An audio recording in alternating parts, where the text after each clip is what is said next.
Então, boa noite a todos, sejam bem-vindos. Vamos continuar aqui com essa nossa série de estudos que começaram com o tema da chamada paralaxe cognitiva, mas que naturalmente vão se ampliando, e não é de hoje que vem se ampliando, desde o início, a uma série de temas correlatos.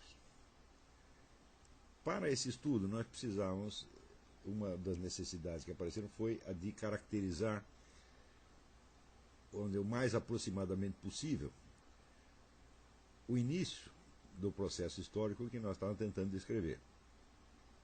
Naturalmente existem muitos estudos que caracterizam a passagem da chamada Idade Média para a Idade Moderna, o início da modernidade, sob vários pontos de vista. Ponto de vista, por exemplo, da história da filosofia ou da história das ideias, caracterizando então a mutação doutrinal que houve nessas épocas. Porém, logo no início eu me vi defrontado com uma dificuldade que foi exatamente a mesma que apareceu para o Eric Voegelin quando ele estava trabalhando na história das ideias políticas. E a dificuldade é que, a rigor, não existe história das ideias. Você não pode supor que existe uma passagem direta de uma ideia para outra. Quer dizer, entre o momento em que o indivíduo denuncia uma ideia e que um outro reage a essa ideia, existe uma série de intermediações. Quer dizer, a ideia é referida, a primeira ideia é referida a um círculo de experiências ao qual um segundo indivíduo, um terceiro ou um quarto, reagem de tal modo que esta resposta deles à experiência tomará também a forma de uma resposta àquela determinada ideia. Mas que a resposta sempre, a reação é sempre a um conjunto de fatores reais e não a uma ideia em particular. Se houver uma resposta à ideia em particular, o que também em certos casos pode acontecer, mesmo assim essa resposta será filtrada pelo conjunto da experiência que o indivíduo respondente estará tomando como pano de fundo para articular ou para fundamentar a sua reação. Então, o próprio conceito de história das ideias é um tanto esquisito. Quer dizer, a história das ideias é necessariamente uma história descontínua. A história que é escandida, né, por abismos inteiros de experiências que não estão registradas no mundo das ideias, que não fazem parte do mundo das ideias, e que só estão refletidos nas ideias muito indiretamente, mas que são, na verdade, o fundo desde o qual emergem as ideias que vão parecer mais tarde, né, ser respostas umas às outras. No caso, o estudo da paralaxe cognitiva tinha muito a ver com os inícios do movimento revolucionário no Ocidente. Quer dizer, a mesma questão que levantava o problema da paralaxe cognitiva levantava também o das origens e da continuidade do movimento revolucionário. Que o movimento revolucionário tem uma continuidade, uma identidade própria, é algo que não precisa ser provado por mim, porque isso já é afirmado, vamos dizer, pelos próprios porta-vozes do movimento revolucionário. Desde que começa essa sucessão impressionante de mutações no panorama europeu, cada nova geração de pessoas envolvidas no movimento revolucionário se reporta aos seus antecessores. Quer dizer, eles têm a consciência de ser sucessores de algo que já vem sendo feito antes. Então, a cada geração existe, por um lado, vamos dizer, o reflexo das atitudes, das ações da geração anterior, ações e ideias da geração anterior.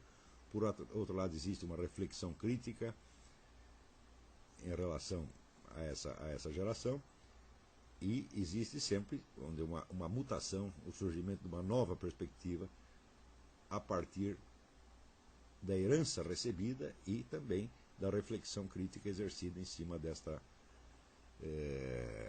herança. De modo que, aos poucos, se vai formando uma espécie de tradição revolucionária, a qual, entre os séculos XVIII e XIX já é perfeitamente autoconsciente. Quer dizer, cada revolucionário, não importando, pouco importante se ele é membro de uma corrente socialista, anarquista ou liberal, qualquer outra, está consciente de pertencer a uma tradição. Ele está continuando um movimento histórico iniciado séculos antes. É muito interessante quando você lê o livro do Dostoiévski, Os Demônios, você vê que aqueles revolucionários que ainda não são bolcheviques no sentido formal da coisa, alguns são socialistas, outros são anarquistas, eles continuamente se referem ao movimento revolucionário, em geral, só mediante a simples palavra o movimento. Tá certo? Então, o movimento era uma espécie, vamos dizer, de entidade móvel, né, cujas ações se reconheciam ao longo do tempo e que tinham um caráter unitário o suficiente para poder ser designado com um único substantivo, o movimento. Tá certo? E também tinham consciência de outra coisa. Há um ponto qualquer neste mesmo romance em que um dos personagens explica para o outro que o número de participantes do movimento vai muito além do número daqueles que são militantes ex-professo, isto é, que sabem que são militantes. Quer dizer, existe uma infinidade de colaboradores informais, uns mais conscientes, outros menos conscientes, tá certo? Formando uma rede daquilo que mais tarde se chamaria os companheiros de viagem, simpatizantes e no fim das contas, aqueles que Lenin chamava os idiotas úteis. Quer dizer, os idiotas úteis fazem parte integrante do movimento e cada decisão estratégica tomada aqui ou ali sempre leva em conta este imenso exército de reserva que colaborará com o movimento num sentido conhecido de antemão, mas sem que eles próprios tenham uma noção clara do que estão fazendo e de qual a sua participação. Quer dizer, a partir do século XIX, então já existe inclusive uma teorização do movimento por ele mesmo. Tá certo? A unidade do movimento revolucionário se torna objeto de teoria e de discussão. Quer dizer, isto é a prova máxima de que essa unidade é uma coisa autoconsciente, de que o movimento revolucionário sabe, conhece a sua própria unidade e se baseia nela como fonte das suas autoanálises e das suas decisões. Então, ninguém jamais negou a existência do movimento revolucionário, embora a maioria dos historiadores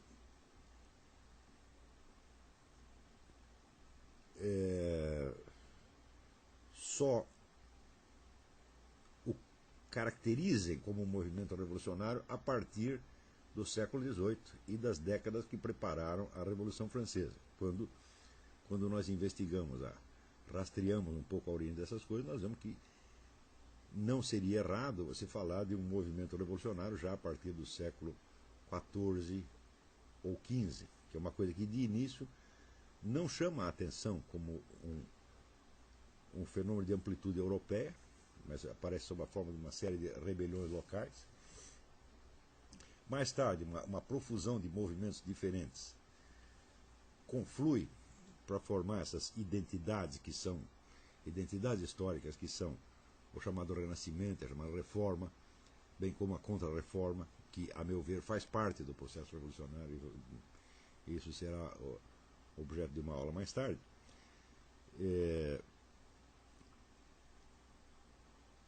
Mas a maior parte dos historiadores faz uma diferença ainda entre esses movimentos, tanto os movimentos, as rebeliões locais do século XIV, XV, XVI, quanto a Renascença e a Reforma, e a fase propriamente revolucionária. Mas hoje eu acho que já temos condição de perceber, vamos dizer, a unidade por baixo disso. Essa unidade não apareceu antes, porque o assunto sempre foi tratado, seja do ponto de vista da história político-social, ou da história da filosofia, ou da história das ideias, ou da história das religiões. E eu acho que nenhuma dessas disciplinas está muito bem equipada para captar exatamente o processo que nos interessa, que é a unidade interna. Quando se fala de unidade de um processo histórico, é necessário que você capte algum fator permanente, cuja presença seja identificável ao longo de todo o processo. Quer dizer, algo tem de permanecer, algo que caracteriza a unidade desse processo. Ora, do ponto de vista da história das ideias, isso é impossível, porque esses últimos 4 ou 5 séculos veio uma profusão alucinante de doutrinas, escolas filosóficas, movimentos políticos, religiosos, etc, etc, etc. Você tentar, então, captar uma unidade do ponto de vista do conteúdo dessas ideias é absolutamente impossível. Então, quer dizer, tanto a história da filosofia quanto a história das ideias, quanto a história política, social, cultural, também não parece estar aparelhada para captar essa unidade. E foi através de uma sucessão de análises muito meticulosas de várias expressões do movimento revolucionário que eu fui, aos poucos, pegando, apreendendo os pontos constantes. E esses pontos constantes não pertencem à ordem do conteúdo das ideias, não pertencem às ideologias, não pertencem às filosofias, não pertencem às doutrinas, não pertencem às estratégias de ação.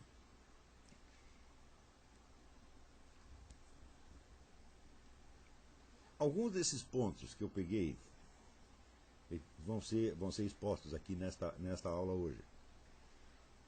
Mas todos eles têm a ver com uma diferença específica entre a percepção geral do mundo que se observa nos protagonistas do movimento revolucionário a partir do século XIV e XV e tudo que a humanidade conheceu, não só tudo que a humanidade conheceu anteriormente, mas também a percepção do mundo que continua vigorando entre as chamadas pessoas comuns, entre o povão. Isso quer dizer, os revolucionários percebem, existem alguns aspectos da realidade que os revolucionários, em maior ou menor grau, percebem de uma maneira diferente, não só do que a humanidade percebia antes, mas do que as pessoas comuns, não envolvidas no movimento revolucionário, continuam percebendo exatamente hoje. O primeiro desses tópicos se refere à percepção de tempo. O que eu estou dizendo é que todos os revolucionários, todos os membros do movimento revolucionário, a partir do século XIV até hoje, têm uma percepção do tempo que é diferente da percepção do tempo pelas pessoas comuns e pelo restante da humanidade.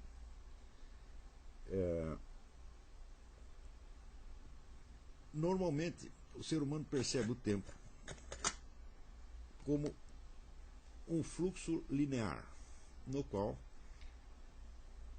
vamos dizer, o passado liga a um futuro através, vamos dizer, de um presente cuja duração é mais ou menos indefinida. Quer dizer, nós não podemos medir o presente, mas nós podemos identificá-lo. Por exemplo, nós sabemos que esta aula é a nossa situação presente.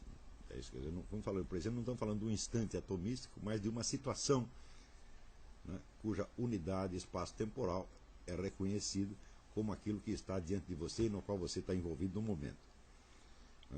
Então, vamos dizer, esse momento presente, ele não é um ponto atomístico, mas ele é uma certa fração. Tá certo? Esta fração está colocada, vamos dizer, entre duas extensões ilimitadas. A extensão ilimitada do passado, que remonta até a origem dos tempos, e a extensão indefinida do futuro, tá certo? Que, teoricamente, se prolonga até o fim dos tempos. O fim dos tempos é uma expressão que deve vir sempre entre aspas. Já vamos ver por quê. Então, o tempo aparece sob a forma de uma linha irreversível. Não é isso? Existem em todas as línguas expressões, vamos dizer, o fugit irreparabile tempus, quer dizer, o tempo foge irreparavelmente. Né? Existe Em português existe o verso do Machado de Assis, né? Que quanto da vida... Camões, que quanto da vida passa está recitando a morte, que a morte está recitando cada minuto que passa. Então, o minuto que passa não é recuperável, tá certo? Só é recuperável imaginariamente, mas ele terá que ser recuperado num outro momento futuro, e já não será a sua repetição, tá certo? Mas apenas esse passado se tornará, na medida que é recordado, ele se torna apenas um fragmento de um novo momento do tempo. Essa é mais ou menos a visão universal do tempo. É uma experiência que todos os seres humanos têm, tá certo? Não há nenhum ser humano que não saiba que aquilo que aconteceu não desacontece mais. Pode ser modificado no futuro, mas não pode ser revogado. Então, essa irreversibilidade, essa irreparabilidade do tempo faz parte da experiência universal do tempo. Ela é a própria experiência universal do tempo. Então, quando começam a surgir os primeiros movimentos revolucionários no Ocidente, eles surgem desde dentro do cristianismo e surgem baseados na ideia de ou apressar o juízo final, tá certo? Ou efetivamente de realizá-lo, quer dizer, de punir os maus, de suprimir a injustiça, tá certo? De castigar todos os pecadores e instaurar no mundo uma ordem de justiça que teoricamente duraria indefinidamente. Como esta concepção, vamos dizer, de uma ordem social, política justa, ela é sempre colocada num futuro, quer dizer, você vive dentro de um estado que você reconhece como um estado de corrupção e pecado, e você pretende realizar uma ordem justa no futuro, você não tem o conhecimento dessa ordem justa como um dado de experiência. Ele não faz parte da realidade vivenciada. Ela é uma concepção que você está chutando para o futuro, e é, de certo modo, uma expectativa, uma esperança, uma promessa, ou coisa assim. E você só a conhece como tal. Tá certo? Porém, a confiabilidade dessa proposta de futuro, ela advém do fato de que ela repete, em termos humanos, em termos históricos, a promessa bíblica do Apocalipse, quer dizer, a promessa de um juízo final. Na Bíblia, o juízo final não é, de maneira alguma, um acontecimento do tempo histórico. Ele é a absorção da temporalidade inteira na eternidade. Tá certo? Absorção que, na verdade, só se dará do ponto de vista humano, porque, metafisicamente falando, na estrutura objetiva da realidade, todos os tempos estão contidos na eternidade. Quer dizer, essa é a definição da eternidade dada pelo filósofo Boécio. Quer dizer, a eternidade é a posse plena e simultânea de todos os momentos. Quer dizer, aqueles momentos que no tempo se sucedem, estão todos contidos na eternidade de maneira simultânea. Mais ou menos assim, vamos fazer uma analogia precária, mas se você pegar uma partitura, tá certo, digamos, sei lá, da Quinta Sinfonia de Beethoven, todas as notas estão lá ao mesmo tempo. Quer dizer, aquela sinfonia ela constitui uma estrutura. E essa estrutura é reconhecível de uma maneira mais ou menos matemática ou espacial, de modo simultâneo. Tá certo? Se não fosse possível você reconhecer esta estrutura simultaneamente, você jamais chegaria a saber o que é a Sinfonia de Beethoven. Você só poderia identificar pedaços soltos que se sucedem no tempo. Mas como você é capaz de concebê-los, tá certo? Ao mesmo tempo você percebe a estrutura. E essa estrutura é exatamente a identidade, a forma dessa obra, a qual, no entanto, não pode ser executada toda ao mesmo tempo. Você não pode tocar todas as notas ao mesmo tempo. Você tem que tocar uma depois da outra. Quer dizer, ela terá, a execução terá uma duração mais ou menos determinada. Tá certo? Mas note bem, se esta música só pudesse ser reconhecida temporalmente, tá certo? E não como estrutura fixa, ela não poderia sequer ser identificada como tal. Você nem perceberia que ela é uma sinfonia e não a outra. Seria apenas um fluxo de notas, um fluxo de sons que não se sabe onde começa nem onde termina. Tá certo? Mas quando você ouviu a primeira vez Quando você termina de ouvir, te sobra, né, alguns pontos de referência entre os quais você percebe similaridades, ligações estruturais. E essa estrutura, esta forma, por assim dizer, espacial da sinfonia é que é a identidade dela, né? Dito de outro modo, você reconhece a Quinta Sinfonia de Beethoven e é capaz de distingui-la de outras músicas, porque você a percebe como estrutura permanente que não só é independente de tempo, mas até independente de ser executada ou não. Tá certo? Não é desprovido de importância o fato de que nenhum compositor pode compor a sua música nota por nota. Ele tem de conceber a estrutura primeiro. Quer dizer, a estrutura ela aparece toda no relance. E depois é que ele vai, vamos dizer, trocar em miúdos. Vai colocar a série de notas que expressam exatamente a estrutura tal como ele a concebeu. Do mesmo modo que o arquiteto que concebe um edifício, ele tem que construir tijolo por tijolo, ou pedra por pedra, mas ele não pode concebê-lo assim. Ele tem de conceber a estrutura toda num relance. Embora seja impossível você construir um edifício de maneira instantânea. Quer dizer, a construção prosseguirá durante X tempo, orientada por pela visão de uma estrutura permanente que a precede, tá certo? E que permanece depois dela, porque se o edifício cair, o edifício for destruído, tá certo? A sua concepção, a sua ordem permanece, ela ainda é concebível depois disso, e justamente se você tentar reconstruir o edifício, será justamente com base na visão que você tinha da estrutura, tá certo?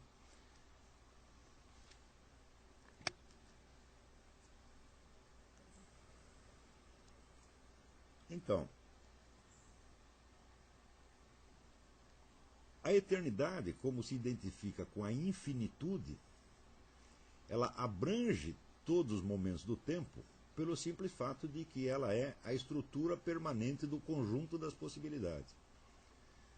A eternidade não é nada mais do que a estrutura da possibilidade universal, considerada, então, é claro, na sua simultaneidade, embora a sucessão do acontecer só possa se realizar, vamos dizer, parte por parte, quer dizer, a presença de um momento exclui a presença do outro. Quer dizer, se você está vivendo um momento presente, isso quer dizer que os momentos passados e futuros estão excluídos. Tá certo? Mas eles estão excluídos só do momento presente, eles estão incluídos na estrutura geral do acontecer. Eu não sei se isso está ficando muito claro, esse negócio que eu estou...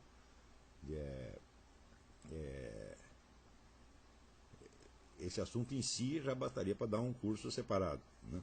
Mas, se vocês entendem a definição do Boécio de que a eternidade é a posse plena, é a presença plena de todos os momentos, também entendem que a eternidade é a estrutura do mundo total da possibilidade, quer dizer, todas as combinações possíveis e imagináveis daquilo que pode vir a acontecer. Então, do ponto de vista lógico e do ponto de vista metafísico, é claro que o tempo está incluído na eternidade. Quer dizer, o tempo é apenas, vamos dizer, a sucessão das possibilidades que se realizaram até agora, tá certo? E o encaixe delas nas possibilidades subsequentes. Tudo isso tem que fazer parte da eternidade, porque se tudo isso faz parte do possível, está incluído dentro da estrutura do possível. Então, isso quer dizer que, quando a Bíblia nos fala no juízo final, quer dizer, num acerto final de contas, tá certo? Entre a totalidade dos seres humanos e a totalidade daquilo que eles fizeram, isso supõe que eles pararam de fazer. Quer dizer, a sucessão das ações terminou. Não há mais ações. Então, o que existe? Existe a reabsorção do tempo na eternidade. Aquilo que sucedeu ao longo do tempo passa a ser encarado já não como mais um momento do tempo, não como uma sucessão, mas como uma estrutura simultânea que, portanto, pode ser vista como unidade e julgada. E por isso que chama o juízo final. Não é isso? Então, é o famoso verso do Mallarmé no túmulo de Edgar Poe, tel qu'en lui-même enfant, l'éternité le change. Quer dizer, a eternidade o transforma finalmente naquilo que ele era, naquilo que ele sempre foi. Quer dizer, quando termina a sucessão dos atos e estados que compõem uma vida, você tem ali a vida inteira, a vida fechada, não há mais transformações. Tá certo? Esta vida, então, pode ser vista agora como uma ordem ou como uma estrutura permanente, que caracteriza exatamente aquela singularidade daquele indivíduo. Esse mesmo raciocínio, analogicamente, nós podemos fazer para a totalidade da espécie humana e para a totalidade do universo. Isso quer dizer que a ordem dos tempos jamais esteve fora da eternidade, ela está contida na eternidade. Tá certo? Ela não passa, vamos dizer, de uma modalidade de manifestação das possibilidades que estão contidas na eternidade. Então, isso tudo para enfatizar que o juízo final não é visto de maneira alguma na Bíblia como um acontecimento do tempo, tá certo? Mas como uma espécie de supra-acontecimento, como a absorção do conjunto do acontecer na estrutura eterna que o precede e que o possibilita. Quando, entre os séculos XIV e XV, começam a aparecer movimentos heréticos revolucionários no Ocidente, a ideia deles é instaurar o reino de justiça. Tá certo?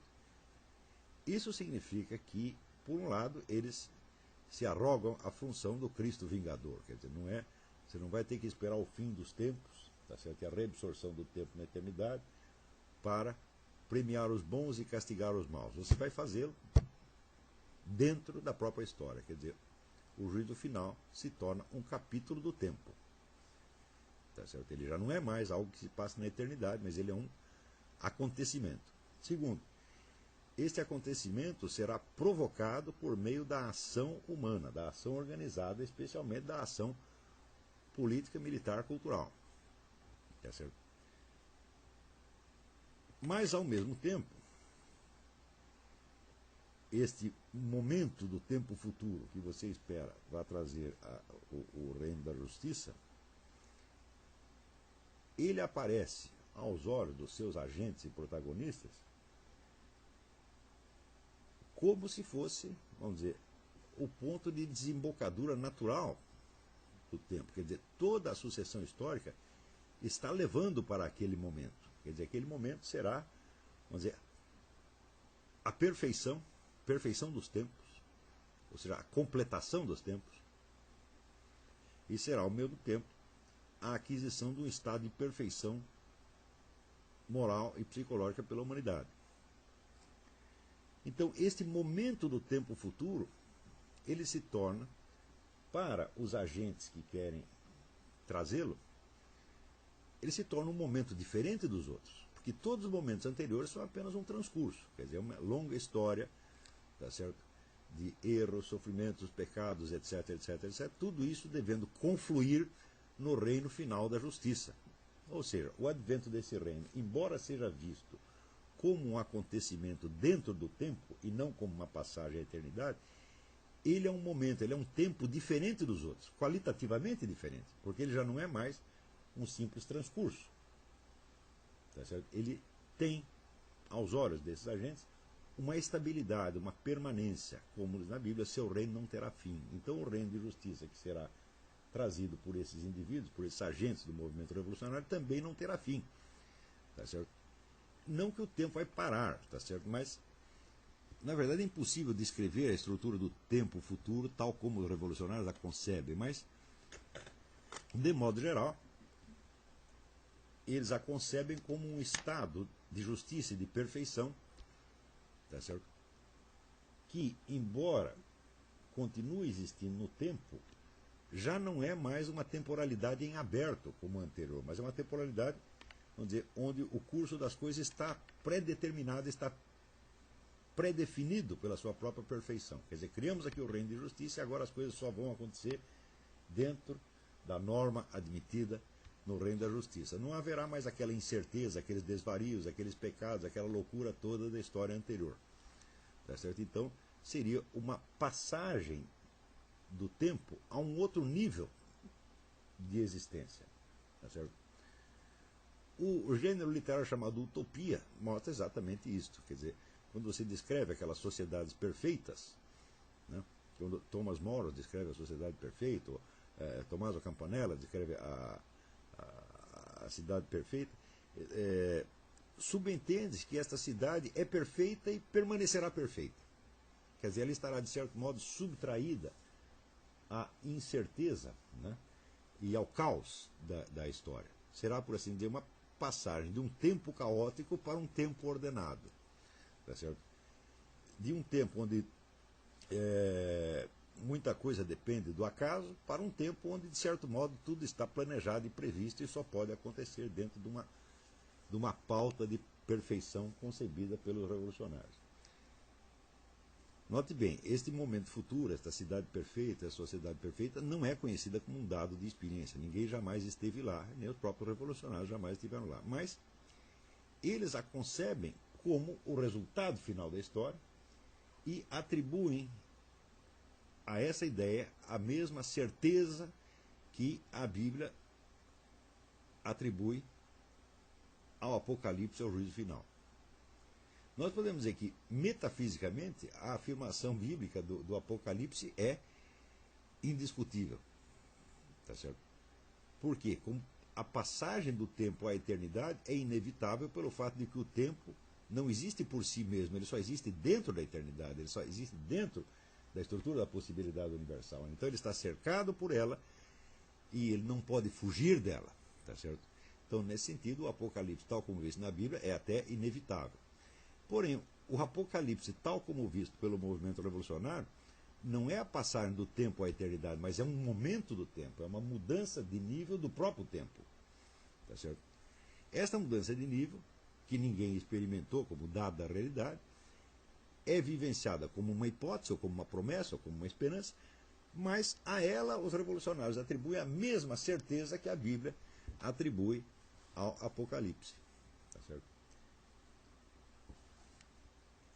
Então, isto quer dizer que se a história humana, se o conjunto do acontecer humano está se dirigindo para um instante privilegiado no qual vai emergir uma nova sociedade perfeita, tá certo? Na qual, portanto, todos os dramas humanos, esses sofrimentos humanos estarão superados e haverá então uma estabilização da ordem humana. Se tudo converge para este final, ora, é este final que, sendo o objetivo da história humana, é também o fundamento da explicação dela. Quer dizer, a história existe em função deste futuro que deve ser atingido. Assim como na Bíblia. Quer dizer, a explicação e a justificação final de tudo, né, são dadas pela vinda final do Cristo, que separará então os carneiros dos bodes, é certo? E mandará uns para o inferno, outros para o céu, separa então os condenados dos eleitos.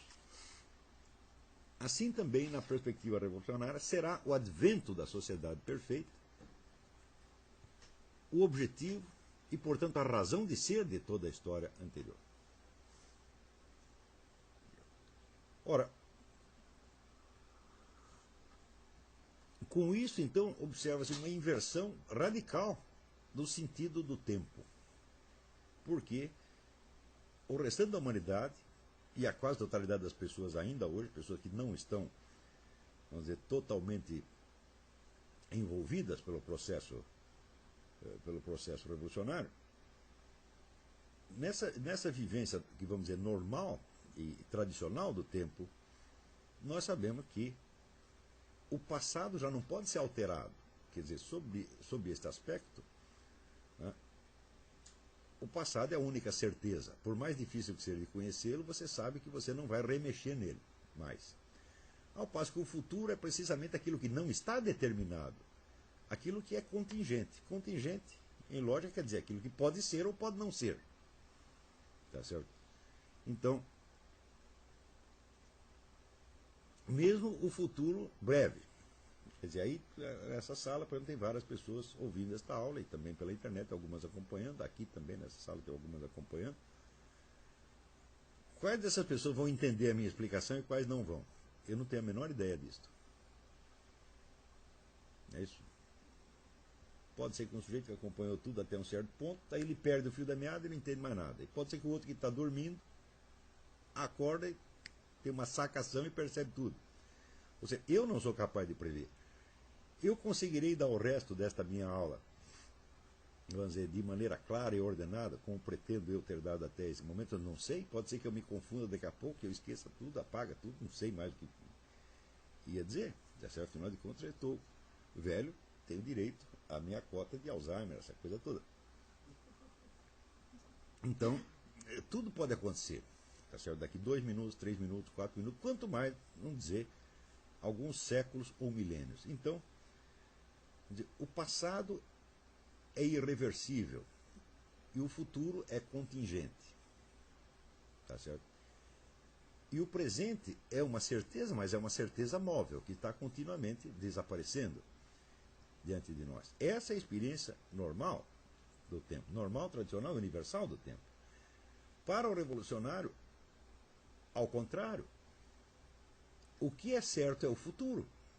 Esta é a única, é a certeza que o move. Agora, o sentido de tudo o que aconteceu e de tudo o que está acontecendo passa a depender desse futuro. Por exemplo, acontecimentos que apressaram ou facilitaram ou favoreceram o advento das transformações esperadas tem um sentido. E aquilo que atrapalha, atrasa ou impossibilita o desenvolvimento do processo tem outro sentido. Como é que nós vamos saber de antemão se tais ou quais coisas favoreceram ou desfavoreceram o advento da sociedade perfeita? Se a sociedade perfeita, na verdade, é apenas uma hipótese. Nós não sabemos, mas, logo em seguida, conforme os movimentos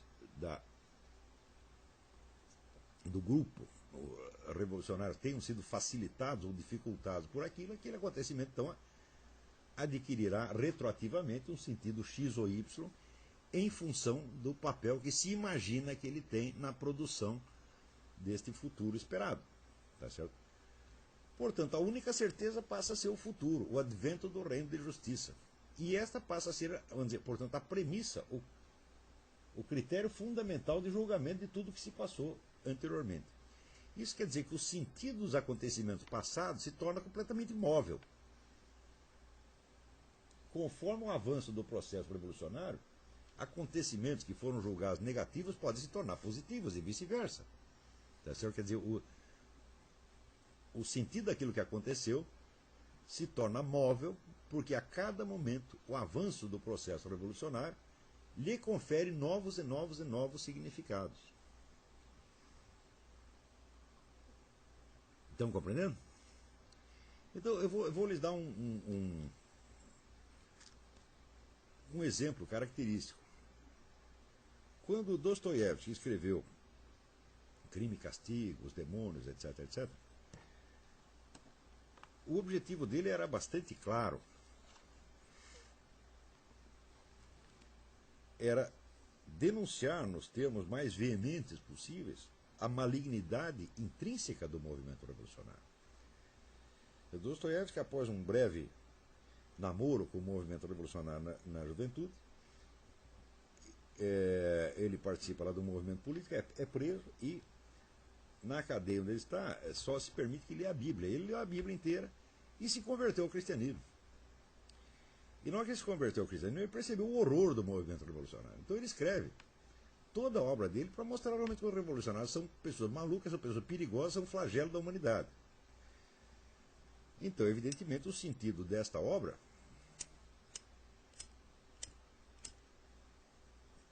o sentido imediato desta obra se opõe da maneira mais flagrante à dos outros escritores que tinham uma visão futurista, revolucionária ou modernizante.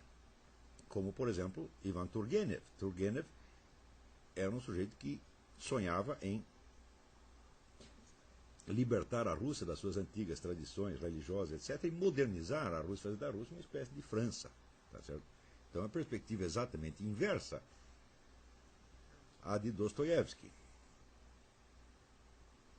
Do mesmo modo, Leon Tolstói, que tinha sempre a visão de uma utopia futura, quer dizer, era um revolucionário nesse sentido.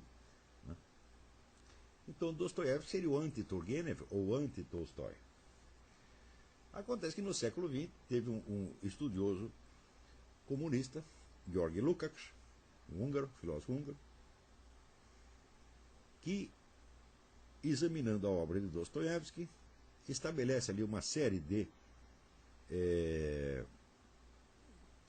interpretações que fazem, então, do universo de Dostoiévski uma análise crítica do capitalismo do seu tempo. Então, o que ele faz? Ele infunde um sentido revolucionário comunista na obra do próprio Dostoiévski. Tá certo? Isso quer dizer que Dostoiévski, que era um inimigo do movimento revolucionário, já pode ser lido como se fosse um amigo ou um aliado. Tá certo? Isto fez com que os autores marxistas, tinha muitos escritores, pensadores marxistas, que liam Dostoiévski não conseguiam deixar de apreciar a beleza e a profundidade daquilo, ainda que aquilo fosse contra as suas convicções. A partir desse momento, então, eles se encontraram mais aliviados, quer dizer, eles já estavam autorizados pela ideologia revolucionária a admirar o Dostoiévski, tá certo? Mais ou menos a mesma coisa que Karl Marx, Lukács fez com Dostoiévski, mais ou menos a mesma coisa que Karl Marx tinha feito com Balzac. Balzac também era outro conservador, reacionário, mas Karl Marx dá lá uma maquiada na interpretação de Balzac e mostra que a visão que Balzac tem do capitalismo coincide com a dele. Na verdade, ao contrário, foi ele que copiou de Balzac, né? Só que Balzac dava um sentido conservador às suas análises e Karl Marx faz a mesma coisa, dando um sentido revolucionário. Então, Karl Marx também faz uma maquiagem ali no Balzac, de modo que o Balzac, em vez de ser um adversário do movimento revolucionário, se torna um dos seus aliados ou companheiros de viagem, sem ter a menor ideia de que isso está acontecendo.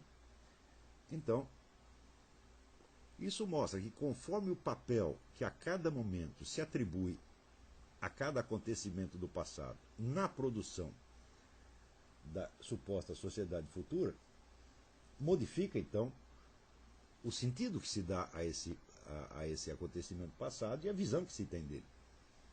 Tá certo? Então, a ordem natural do tempo que vai, vamos dizer, do passado consolidado e imutável para o futuro contingente se inverte. É o futuro que é dado como líquido e certo, porque ele é a finalidade da história, ele é o objetivo da história, ele é que passa a articular toda a história. Tá certo? Então, nós podemos entender o futuro em função do que aconteceu no passado, dentro de um raciocínio de causa e efeito, na qual incluímos, vamos dizer, mesmo os nossos planos de futuro, eles só têm capacidade de moldar esse futuro caso eles estejam no passado. Quer dizer, os seus planos têm uma história também. E essa história já vem se desenrolando há algum tempo. E é por isso mesmo que esses planos podem exercer alguma ação no futuro. Quer dizer, um plano que fosse apenas vamos dizer, um relance, né, uma percepção instantânea, que depois desaparecesse para sempre, não exerceria função alguma. Você teve aquela ideia, aquela sacação e esqueceu em seguida.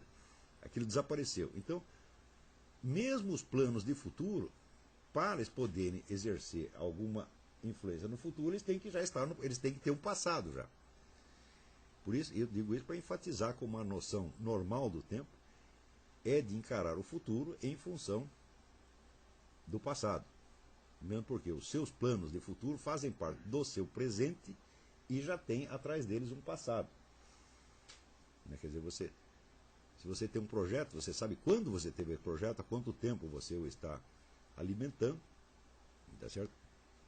Mas você não sabe se vai conseguir realizá-lo ou não no futuro, porque o futuro é contingente. Contingente é aquilo que pode ser ou pode não ser. Mas mesmo a história do seu plano, tá certo? Como ela já transcorreu, ela já é imutável. Porque se você teve uma ideia quando você tinha 15 anos de idade, você não pode mudar isso. Você não pode fazer com que essa ideia tenha aparecido aos 7, ou aos 5, ou aos 93. Você teve a ideia naquele dia e não pode dester essa ideia. Você não pode anular aquele passado. Ou seja, mesmo os planos de futuro têm a sua história passada e essa história não é mutável. ela pode ser esquecida, ela pode ser distorcida, tá certo? E ela pode, até certo ponto, ser reinterpretada conforme você vai amadurecendo, tá certo? Mas isso não vai mudá-la substancialmente. Agora, na perspectiva revolucionária, todo o passado está se encaminhando a um futuro hipotético. Aí tem uma pergunta aqui.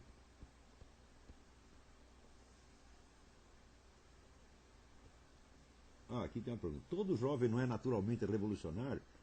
Esse senso comum está errado? Quando ficamos mais velhos, não nos tornamos mais conservadores? Assim, a mentalidade revolucionária não seria um fenômeno nascido a partir do século XIV, mas inerente ao ser humano em qualquer época histórica? Bom, a pergunta já contém a sua própria resposta. Se o movimento revolucionário tem uma origem datável, quer dizer que ele não é um dado permanente, tá, na história humana. Tá certo? E, se ele fosse um dado permanente, a própria concepção do passado irreversível e do futuro contingente nunca teria existido, porque o passado é que seria contingente e o futuro é que seria, por assim dizer, irreversível. Porque essa é uma ideia que só aparece numa dada civilização, que é a civilização europeia, a partir de um certo momento. Tá certo? Em segundo lugar,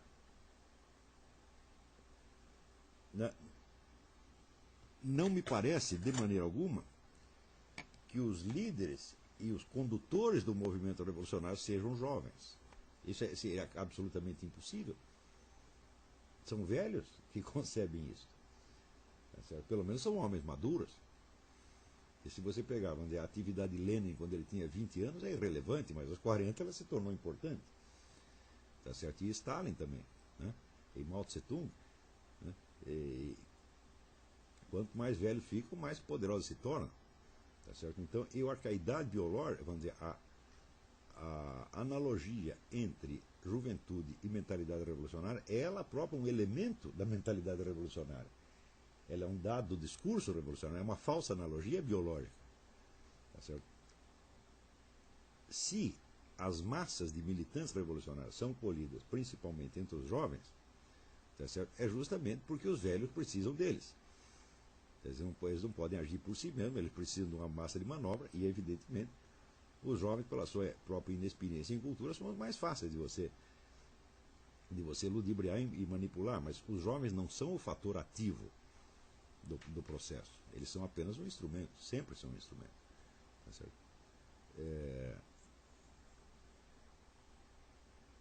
Então, esta falsa analogia biológica, como muitas outras que vão surgir mais tarde, que vão constituir toda o imaginário, né, da ideia revolucionária, tudo isso está dentro do movimento revolucionário, faz parte dele, que não são realidades permanentes da vida humana, são dados puramente ideológicos.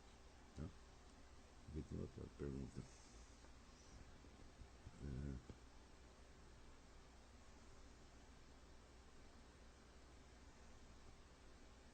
Eu faço uma pergunta que sentido contrário da anterior.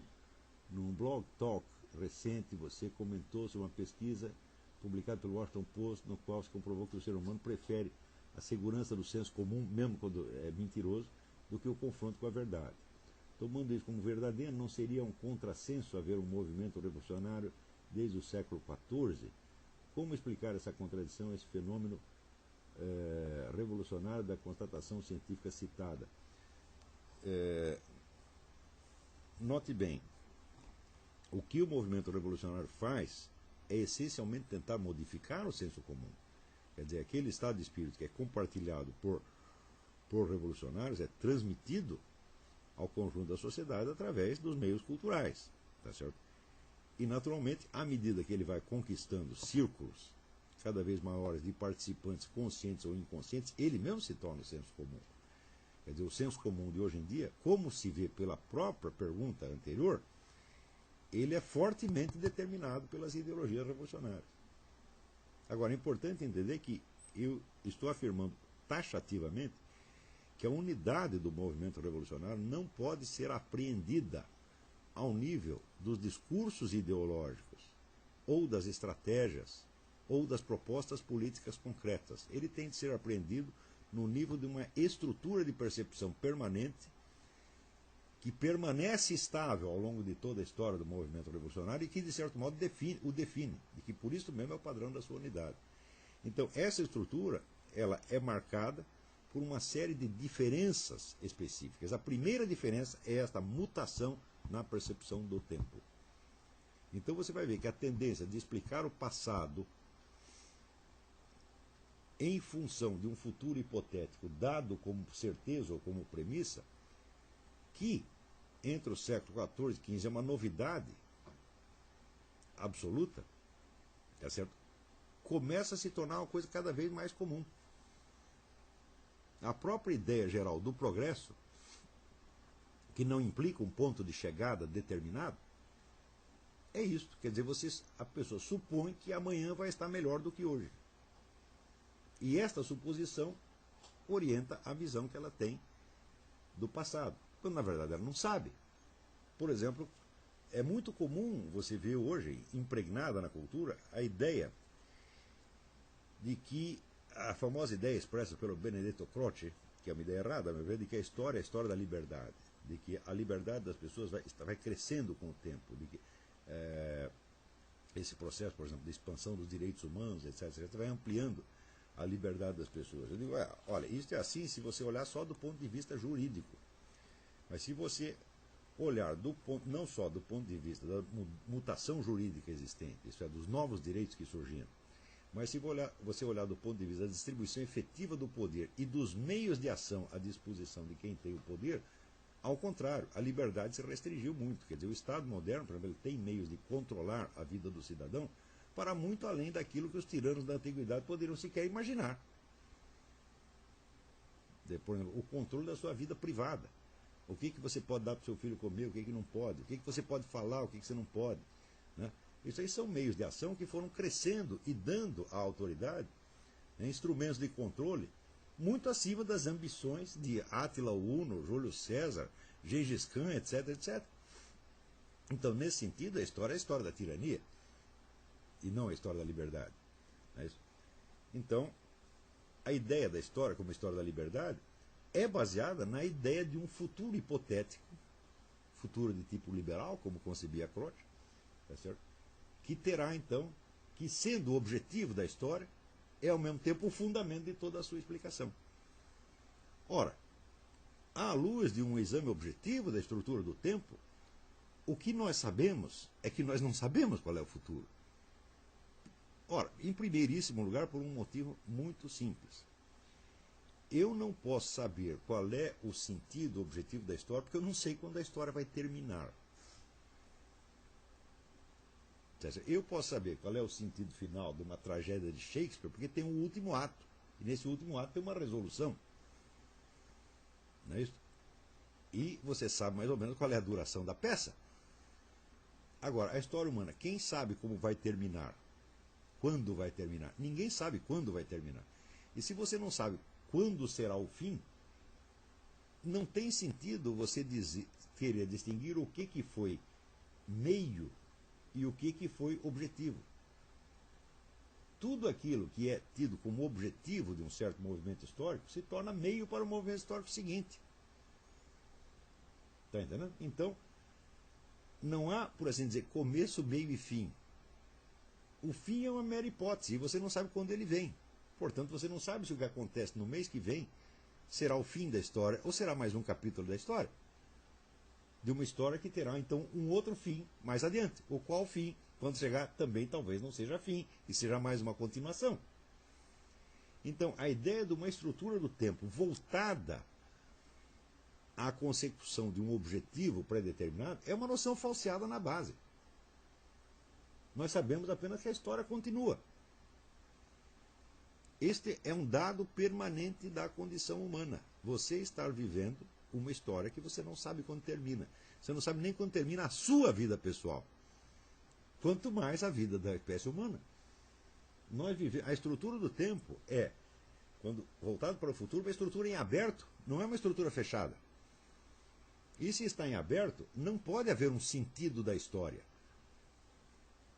Está entendendo? Quer dizer, aquilo que, por exemplo, para uma geração foi o sentido dos seus esforços, É isso? Vamos supor que tenha sido realizado. Na geração seguinte, aquilo já não é o sentido, aquilo já é o estado de coisa que está sendo vivido por eles. E que eles, inclusive, podem julgar negativamente. Quer dizer, tudo aquilo que para a geração anterior constitui as mais belas esperanças, para eles é uma bela porcaria, porque eles estão dentro dela. E aquilo é simplesmente um estado de coisa, estado de fato. Tá certo? Mas, quando nós fazemos esta analogia, vamos dizer, do movimento revolucionário com a juventude, nós estamos caindo na mesma esparrela. A analogia biológica da história é falsa por quê? Porque a vida biológica humana tem uma duração predeterminada. Tem uma duração média predeterminada. Não é isso? E uma sucessão de fases que não são intercambiáveis. Você não pode ter a sua adolescência antes da infância. Tá certo? Você não pode ter a sua velhice antes da sua maturidade. Tá certo? Muito bem, pode ter a sua decrepitude, tá certo? Antes da infância, adolescência, maturidade, etc, etc. A não ser que você seja o Lula. Tá certo? Então, mas esse é um fenômeno supra-histórico. Então, isso quer dizer que nós podemos encarar a vida humana como um desenvolvimento em direção a uma certa realização que deveria ser conquistada assim, entre a maturidade e a velhice, tá certo? Porque nós sabemos que existe uma duração predeterminada, possível, duração máxima possível, mas na história nós não temos a menor ideia disso. A história é um processo em aberto. Então você até falar de sentido da história, tá certo? Não faz sentido. Né?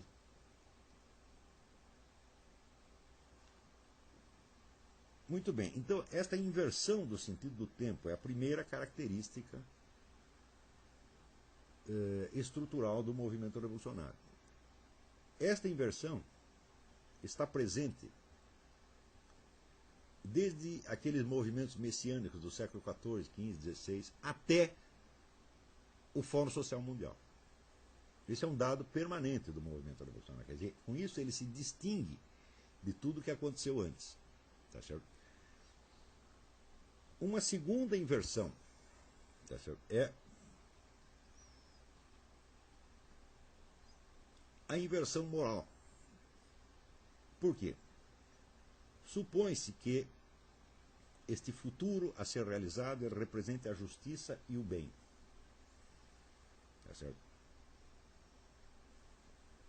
Porém, ele não pode ser realizado por meio da justiça e do bem.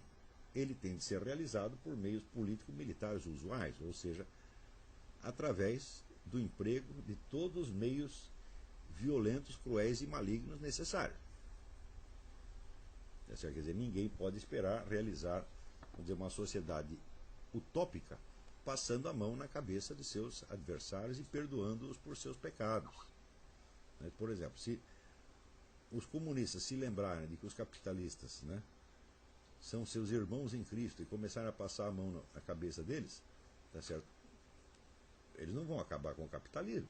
Se você começa a perdoar os capitalistas, acabou o socialismo.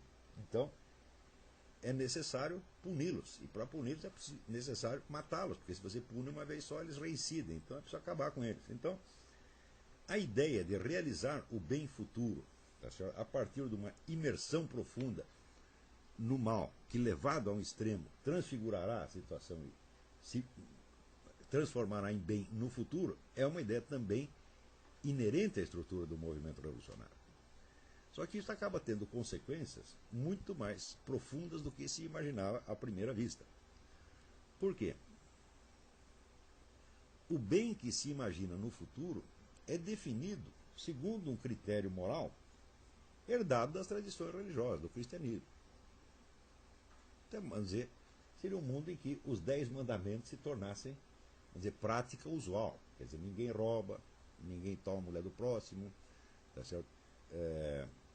Ninguém faz falso testemunho, ninguém explora os órfãos e as viúvas, etc, etc. Quer dizer, este mundo de justiça, suposto mundo de justiça futuro, é concebido segundo uma pauta bíblica. Tá certo? Ou seja, a sociedade perfeita ela existe para realizar aquele ideal de justiça, de amor ao próximo, etc., que está na Bíblia. Tá certo? Porém, ele não vai ser realizado através desses meios, ele vai ser realizado através da guerra, da violência, da crueldade, da ditadura, etc, etc, etc. Então acontece que a humanidade fica aí dividida em duas pessoas. As pessoas, os habitantes do futuro, que viverão num mundo de justiça, amor, caridade, etc, etc, e que praticarão usualmente essas virtudes porque elas estarão disseminadas no meio social. Todo mundo vai ser bom. Não é isso? E as pessoas que no presente, vivendo dentro do mundo ainda corrompido e maligno, estão lutando para criar o mundo futuro. Essas pessoas são os revolucionários. Tá certo? Ora, acontece que as pessoas do futuro, elas serão meras beneficiárias passivas do advento de um mundo que elas não ajudaram a criar. Esse futuro será obra dos revolucionários. Então, os revolucionários, naturalmente, os revolucionários de todas as gerações sempre se consideraram melhores do que os outros seres humanos. É o que dizia Che Guevara: nós somos o primeiro escalão da espécie humana. Quer dizer, dentro da literatura revolucionária existe uma imensa bibliografia de autoglorificação do revolucionário como um tipo superior. E, particularmente, Che Guevara escreveu páginas eloquentes, né, de autoglorificação, no fim das contas. Né? Ora, se os revolucionários são tipos superiores, eles são ainda mais superiores àquelas pessoas que se beneficiarão dos atos deles. Ou seja, o revolucionário é aquele que sacrifica a si e aos outros para criar um mundo melhor. Ele faz isso através da crueldade, da violência, do roubo, da mentira e do que for necessário. Tá certo? No futuro, ninguém mais será obrigado a fazer nada disso, porque todo mundo viverá numa sociedade justa e todos serão bons. Mas se o revolucionário quer o tipo superior, então significa o seguinte: que o mal, o pecado, o crime, a violência, a mentira que ele comete hoje são moralmente superiores às virtudes gerais dos habitantes do futuro. Eles serão meros beneficiários passivos. Ora, mas se a perfeição humana já está realizada superiormente no revolucionário, isso quer dizer que os membros da sociedade futura serão apenas uma decadência moral em relação a eles. Né? Suponha, por exemplo, um exemplo que eu dei num artigo esta semana.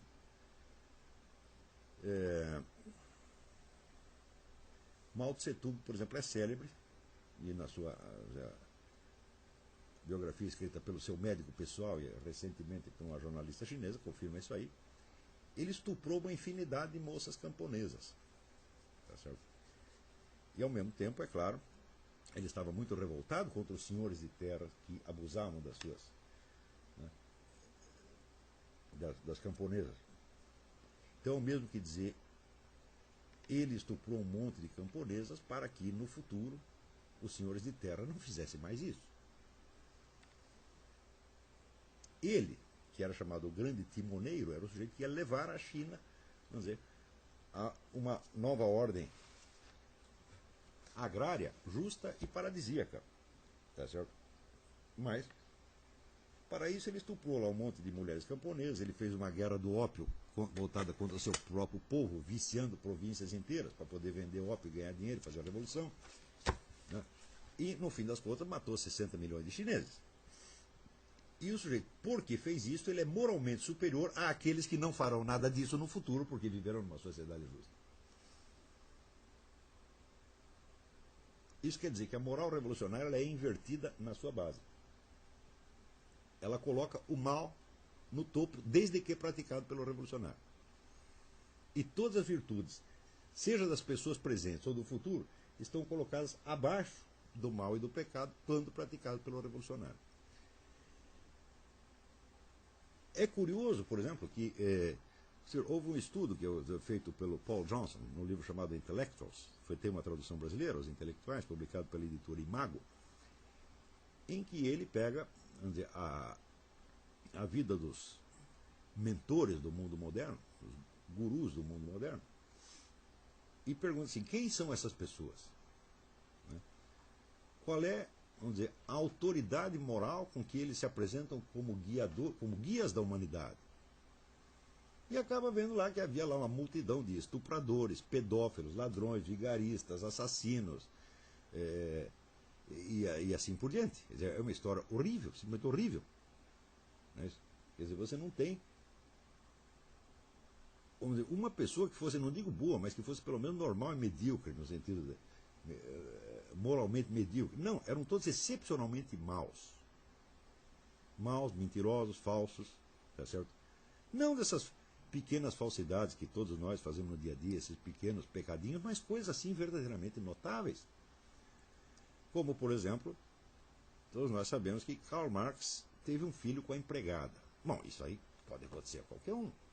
Tá certo? O sujeito lá num momento de fraqueza foi lá, traçou a empregada. Só que Karl Marx teve uma diferença. Ele jamais aceitou tratar humanamente o filho que ele gerou na empregada. Ele nunca aceitou esse filho à sua mesa da família. O filho comia no porão. Nem entrava, ele nem via. Não podia conviver com os seus irmãos. Tá certo? Quer dizer, tratou o sujeito como um cachorro. Então isso significa o seguinte: um pouco de hipocrisia todo ser humano pode ter, mas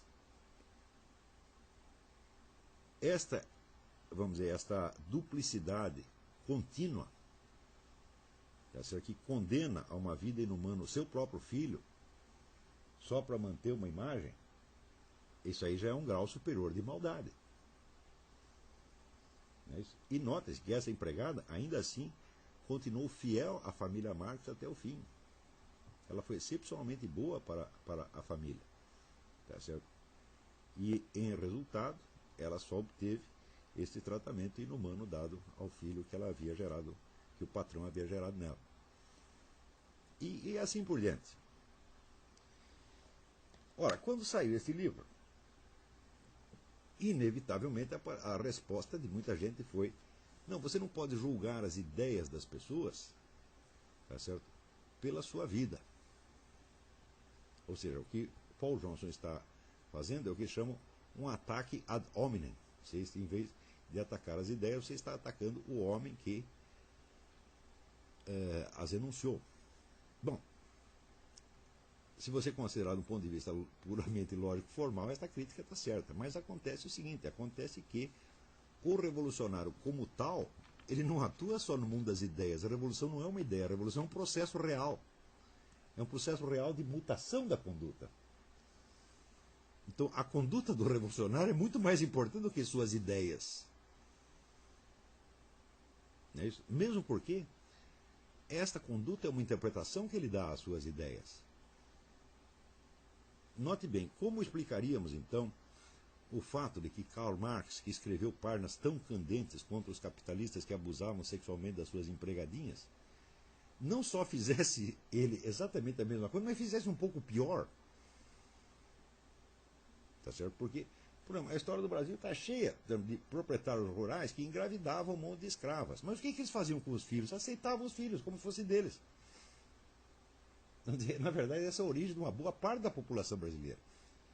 Eles aceitavam o filho como membro da família, protegia o cara, às vezes dava estudo, pagava para os filhos estudar no exterior. E, no fim, estes filhos, netos e bisnetos de escravos acabavam se integrando na sociedade como todo mundo.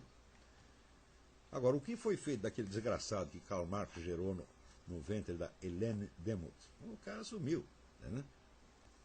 Foi para lá de lixo da história. Então, como é que nós vamos explicar isso aqui?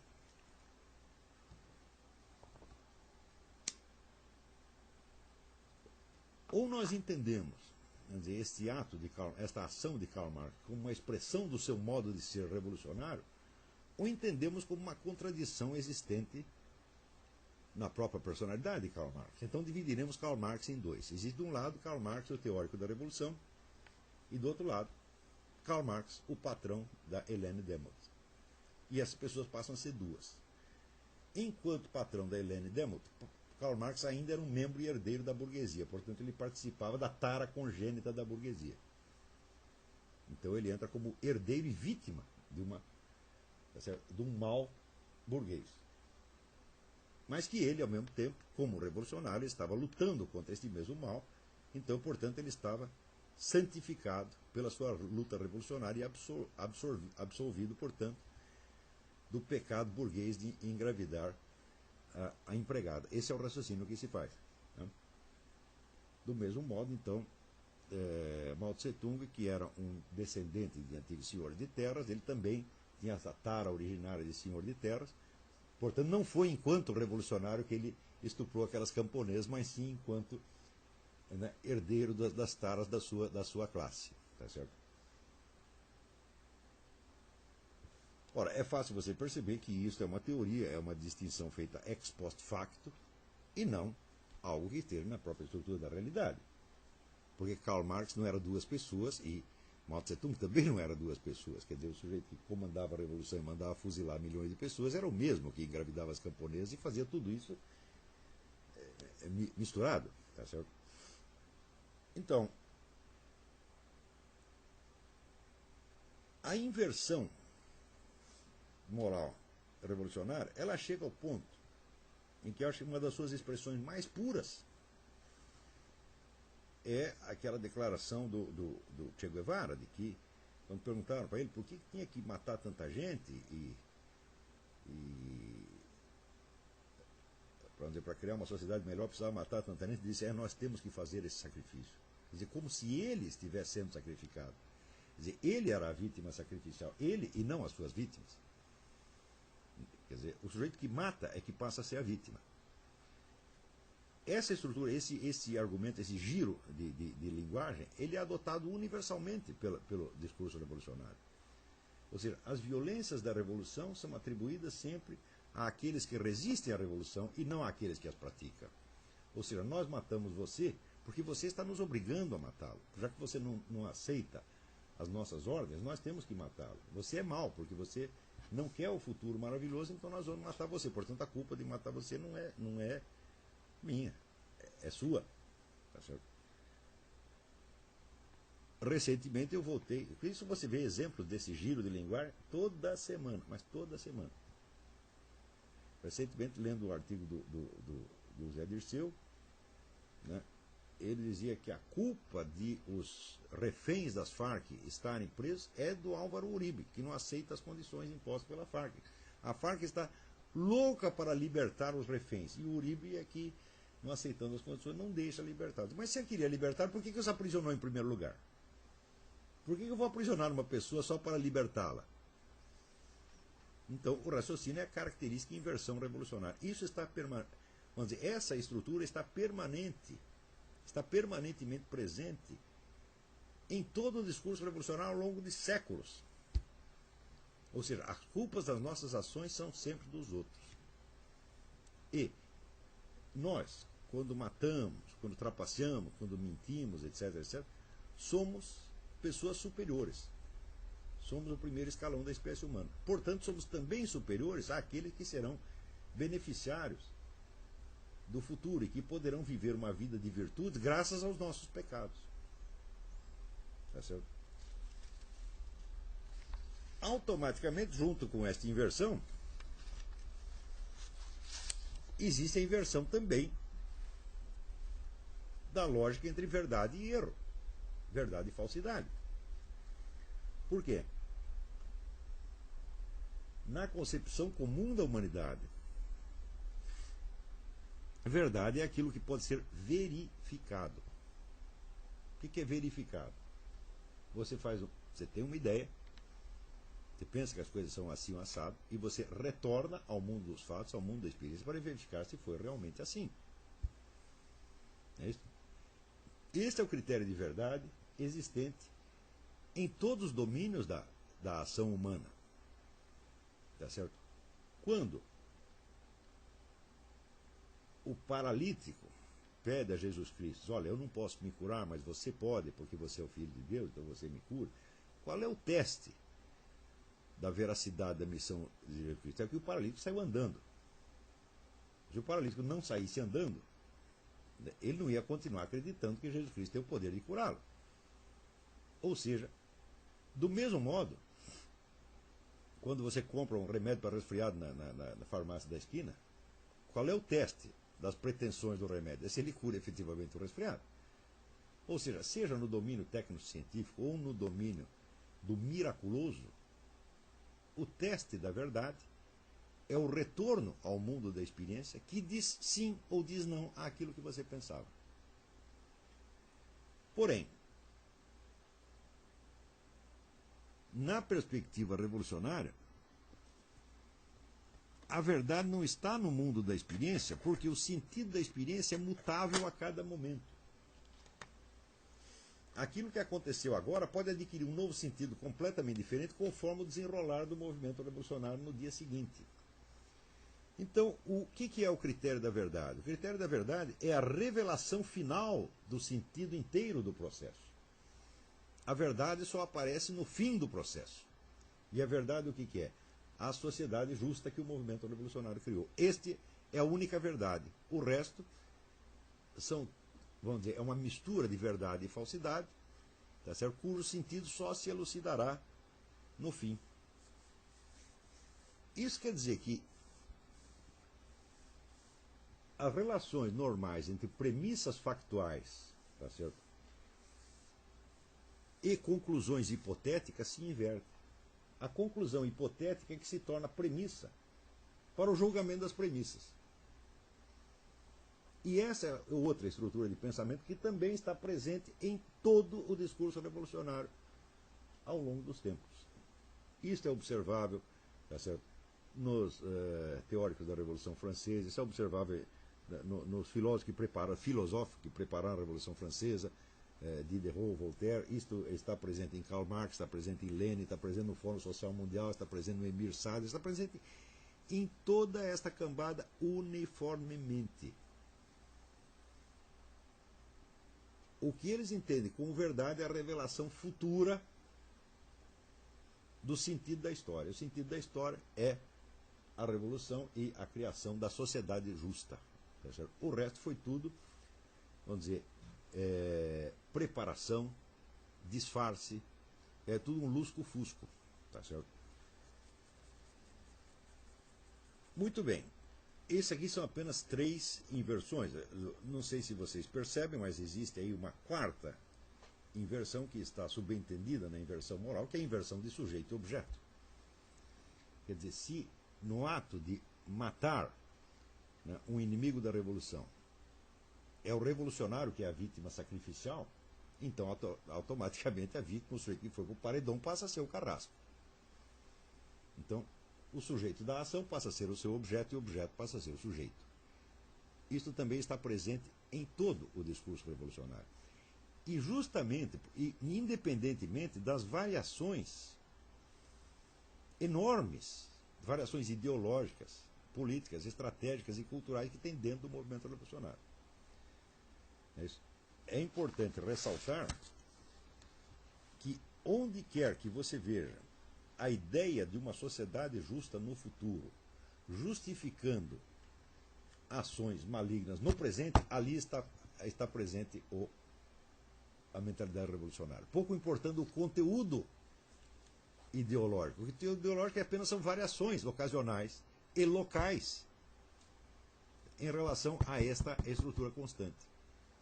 Por exemplo, se o sujeito acha que a sociedade futura é a eliminação da burguesia para matar todos os burgueses, ele está um revolucionário. Agora, se ele acha o seguinte, ele acha, não, o problema não são a burguesia, o problema são os judeus, tem que matar todos os judeus.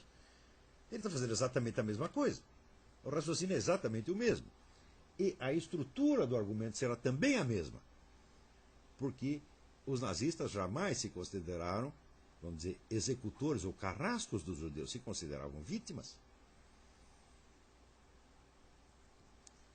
Então, especialmente Himmler, que era o sujeito encarregado, vamos dizer, dos campos de concentração, diz que ele, cada vez que ele mandava uma leva de judeus para o campo de concentração, ele chorava, pensando assim, olha só a crueldade que esses canalhas nos obrigam a fazer. Nós podíamos passar sem isso, mas eles nos obrigam a isso. Exatamente como os comunistas pensam, exatamente como Che Guevara pensava. Quer dizer, essa estrutura de percepção é que é a mente revolucionária. Não o conteúdo. O conteúdo pode variar indefinidamente. O mesmo movimento político muda de conversa a cada semana. Não há uma estabilidade ideológica, tá certo? Então, você vê, por exemplo, até a Primeira Guerra Mundial, o movimento comunista era internacionalista e era inimigo radical de todos os nacionalismos. Logo adiante, ele se torna o maior promotor dos nacionalismos no terceiro mundo, porque serão usados como arma contra as potências coloniais. Então, no Brasil, todo o nosso nacionalismo brasileiro é tingido de doutrina esquerdista. Tudo isso veio com Stalin. Foi Stalin que mandou criar esse nacionalismo. E até hoje tem muita gente que acha que é de direita e subscreve um tipo de discurso nacionalista que foi inoculado do Brasil através do Comintern. Quer dizer, como é que um movimento pode ser antinacionalista e nacionalista ao mesmo tempo? Digo, um movimento revolucionário pode, porque o conteúdo do discurso é mutável. Está entendendo? Agora, tem pessoas que são contra o movimento revolucionário, tal como o veem no momento. Então, elas o combatem pelas suas aparências, pelo seu discurso ideológico no momento. Mas essas mesmas pessoas podem estar colaborando com o movimento revolucionário num outro plano e num outro sentido, sem sabê-lo. Desde que, para chegar aos seus objetivos, supostamente opostos, contrários aos do movimento revolucionário, ela se baseia na mesma estrutura de percepção e na mesma estrutura de pensamento. Estão compreendendo? Para vocês verem a profundidade dessa distinção, e para vocês verem que aqui, pela primeira vez, nós temos aqui, nessas minhas análises, a identidade e continuidade do movimento revolucionário perfeitamente definido, para além de todas as confusões entre diferenças ideológicas, que desse ponto de vista se tornam irrelevantes. Para vocês verem a aplicação correta disto, notem que muitos movimentos que não são tidos como revolucionários, são tidos até como antirrevolucionários ou contra-revolucionários, se incluem, evidentemente, na dialética revolucionária, porque contribui para esta grande mutação mental da espécie humana, que vai inocular nela a mente revolucionária. Tá certo? E outros movimentos que levam o nome de revolução não são revolucionários de maneira alguma. O mais característico deles é a Revolução Americana. A Revolução Americana não é um movimento revolucionário de maneira alguma. Primeiro, os primeiros revolucionários, Founding Fathers, eles tinham a ideia de uma sociedade melhor, mas em nenhum momento eles acharam que, em nome dessa sociedade melhor, eles podiam agir ao contrário dos valores que essa sociedade iria representar. Ao contrário, sempre acharam que eles próprios tinham que dar o exemplo máximo daquelas virtudes cívicas que, no futuro, deveriam ser espalhadas em toda a população. Em segundo lugar, a sociedade melhor que eles criavam não era, vamos dizer, uma sociedade oposta ao passado. Eles não inventaram uma sociedade nova que fosse representar, vamos dizer, uma mutação dos tempos. Ao contrário, tem aqui, vamos dizer, uma das obras mais importantes sobre a história americana, essa aqui, História Constitucional dos Estados Unidos, Andrew McLaughlin. Este é um clássico de 1936. Vejam aqui.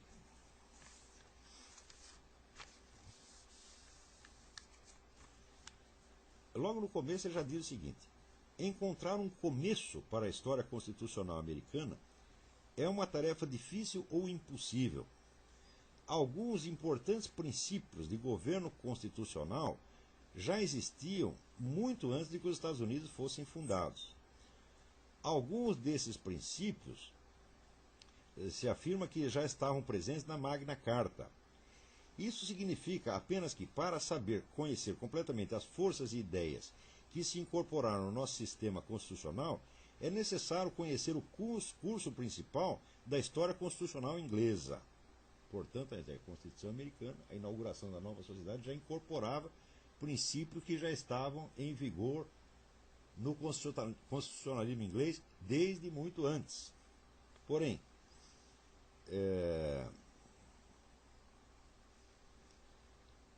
existem, só para dar um exemplo, na Constituição americana, termos e providências que só revelam o seu sentido completo quando estudados como parte da história constitucional inglesa.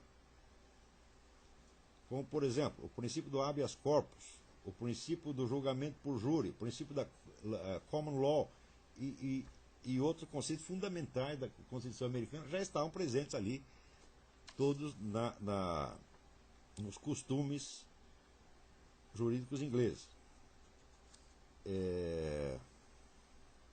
Mais ainda, as instituições e os princípios constitucionais não foram inventados subitamente na América no século XVIII. Mesmo em anos recentes, as cortes deste país julgaram necessário examinar as leis e os princípios constitucionais da Inglaterra, que já eram muito velhos quando a Convenção Federal se reuniu na Filadélfia em 1787. Mais ainda, as formas institucionais, enquanto distintas dos princípios gerais, foram o produto de um longo crescimento. Em certa extensão, os seus desenvolvimentos podem ser rastreados na história inglesa. Eles são, portanto, mais distintamente vistos nas colônias americanas. Quando essas colônias se tornaram estados, as suas instituições foram modeladas em larga medida pelas instituições das colônias, tal como tinham se desenvolvido nas décadas precedentes. Ou seja, quando as colônias se transformaram em estados, as instituições não mudaram, foram as mesmas que já existiam na colônia. Os forjadores da Constituição Federal foram, por sua vez, guiados pelas constituições estaduais. Eles não entraram na sua grande tarefa ignorando o passado. Eles não buscaram inventar aquilo que fosse novo e não testado. Ou seja, os pais fundadores pegaram os princípios constitucionais ingleses e as formas institucionais já existentes nas colônias e botaram aquilo no papel. Eles não estavam inventando uma nova sociedade. Eles estavam apenas unificando e sistematizando princípios já existentes. Então, isso não é um movimento revolucionário de maneira alguma. Para compensar, alguns movimentos que, vamos dizer, na cultura brasileira, na cultura popular brasileira, na mídia popular, e nos livros de escola, etc., são tidos como reacionários e antirrevolucionários, como, por exemplo, o fascismo italiano ou até o nazismo, são evidentemente revolucionários. Por quê? Porque vinham com a proposta de uma sociedade radicalmente nova que iria destruir todas as instituições existentes e construir tudo a partir do zero. No caso alemão, isso era ainda mais radicalmente revolucionário, porque as bases da nova sociedade a ser criada eram extraídas de uma ciência recente que era a biologia evolucionista.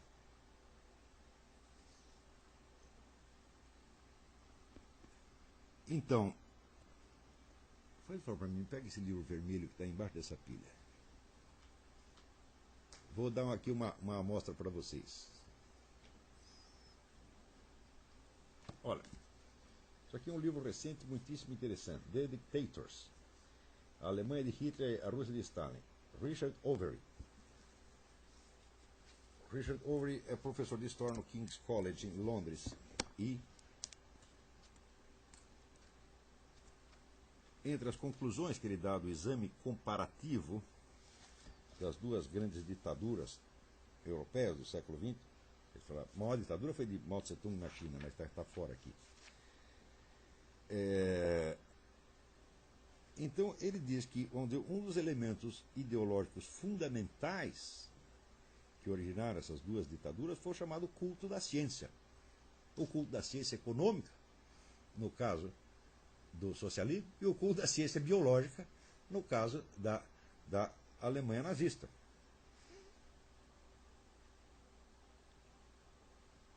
Então, as raízes científicas da ditadura alemã podem ser encontradas nas ciências biológicas.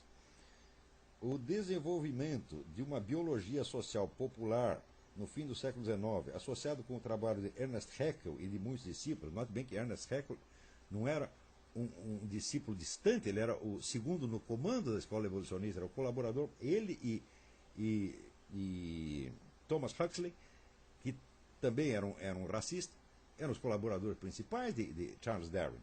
E o princípio racista e o princípio da destruição das raças inferiores está afirmado claramente pelo próprio Charles Darwin. Tá certo? Portanto, a teoria evolucionista aparece mesmo como uma teoria genocida, bem de tipo nazista, desde o início. Não é que foi transformada nisso posteriormente. Né?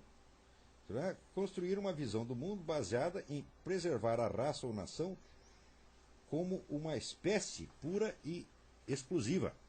Mas, note bem que Charles Darwin, ele diz, por exemplo, que as leis modernas feitas para proteger os mais fracos, os doentes, etc., etc., são anti-humanas, porque elas contribuem para a decadência humana. Então, para ele, o que tinha que fazer com os pobres, com os doentes, etc., deixar tudo morrer, porque isso favorece, vamos dizer, o melhoramento da raça. Isso quem inventou não foi Haeckel nem Thomas Huxley, foi o próprio Charles Darwin. Então, isso era uma ciência, entre aspas, muito recente, e o nazismo incorpora tudo isso. Tá certo? E promete criar uma nova sociedade baseada, então, nesta biologia. Quer dizer, essa é a proposta revolucionária, 100% revolucionária. Tá certo? Note bem que ainda, vamos dizer, a afinidade, o parentesco entre o nazismo e o socialismo não vem só disto. Vem também, vamos dizer, na área econômica, vem mais dois fatores. Na área econômica, o nazismo era evidentemente um socialismo, proclamado como tal durante toda a década de 30. Quer dizer, é um processo de estatização da economia. Apenas os nazistas e fascistas, que eram um pouco mais espertos em economia do que os comunistas, já tinham percebido algo que o próprio Karl Marx sabia que os comunistas pareciam ter ignorado, que é que a estatização completa dos meios de produção é impossível, que você tem que resguardar uma área de economia privada, senão a coisa não funciona. Eles sabiam disso. Então eles não queriam estatizar completamente a economia. Eles estatizavam 70% e deixavam 30% na mão de 5 ou 6 grupos monopolísticos, que por serem poucos fosse mais fácil de controlar pelo governo, colocando, como dizia o próprio Hitler, colocando o empresariado de joelhos. Tá certo? E um segundo ponto de afinidade é o seguinte, é que a Alemanha só se tornou uma potência militar capaz de ajudar o mundo porque a Rússia ajudou nisso secretamente desde 1922. Tá certo? Isso aí é uma coisa bastante comprovada no livro da historiadora Tatiana Bushuyeva, que chama The Red Army and the Wehrmacht, quer dizer, o Exército Vermelho e a Wehrmacht, que é o exército alemão. Então, desde 1922, a Rússia cedeu parte do seu território para que a Alemanha fosse se rearmando e criasse um exército, sem que o restante da Europa soubesse. Se não fosse isso, jamais teria tido Segunda Guerra Mundial. A Alemanha jamais teria podido crescer militarmente. E esta cooperação continuou e se intensificou depois da ascensão do Hitler ao poder. Por quê? Porque Stalin, que não era besta, ao contrário de tantos comunistas, ele sabia que o nazismo era um movimento revolucionário. Só que achava que era um movimento revolucionário inferior ao comunismo. Porque era baseado num improviso doutrinal e não numa teoria histórica científica, entre aspas, como o marxismo. Então ele achava que os nazistas eram capazes de derrubar a burguesia, mas não de governar em lugar dela. Então a ideia dele, literalmente foi a expressão dele, nós vamos usar o nazismo como um navio quebra-gelo da revolução. Eles vão na frente, destroem tudo, e eles ganham e nós levamos. E feito, baseado nisso, então, incentivou o militarismo alemão, o crescimento da Alemanha como potência militar, e criou a Segunda Guerra, que vamos dizer a famosa teoria do Ernest Toppich, que a Segunda Guerra foi totalmente a criação de Stalin, planejada com muitos anos de antecedência e muitíssimo bem sucedida, com exceção de que você fazer sociedade com maluco é isso que dá. Quer dizer, o Hitler no meio do caminho ele voltou atrás e atacou a própria União Soviética. Mas isso acabou ajudando.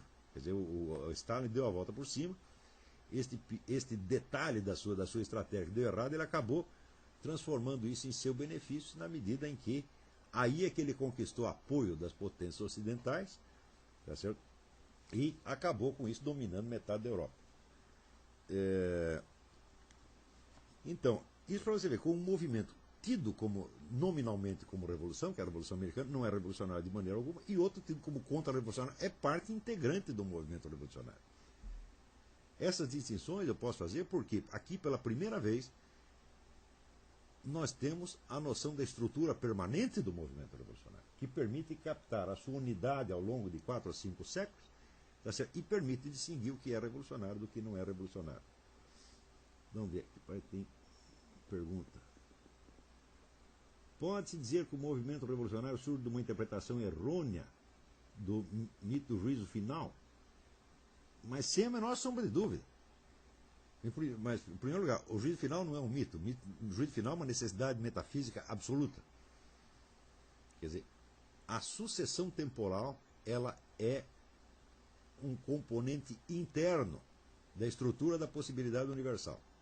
Ele não pode ser maior do que ela. Ele está contido nela. Tá certo? Portanto, vamos dizer, a sucessão temporal não é infinita. Ela é indefinida, mas não pode ser infinita. Infinito só é infinito metafísico. Então, de certo modo, a confrontação do tempo com a eternidade é uma necessidade absoluta. E isso é exatamente o que está ali na Bíblia. Então, que surge de uma interpretação errônea do mito do juízo final, sem a menor sombra de dúvida. Quer dizer, o movimento revolucionário surge no instante em que pessoas revoltadas com a corrupção, com o pecado, etc., etc., resolvem tomar nas suas mãos as atribuições de Cristo. Eles demitem o Cristo. Quer dizer, que o Cristo não precisa voltar para fazer o juízo final, porque nós já vamos fazer desde já. Esta é exatamente a ideia. Tá certo? Ou seja, o movimento revolucionário é uma heresia surgida de dentro do cristianismo. Não é outra coisa. Há alguma análise dos fundamentos mitológicos dos movimentos sociais, algo como Paul Diel fez sobre as doenças psíquicas? É exatamente o que eu estou fazendo. Certo? Só que o método que eu estou usando não tem nada a ver com o método de análise de mitos feito pelo Paul Diel.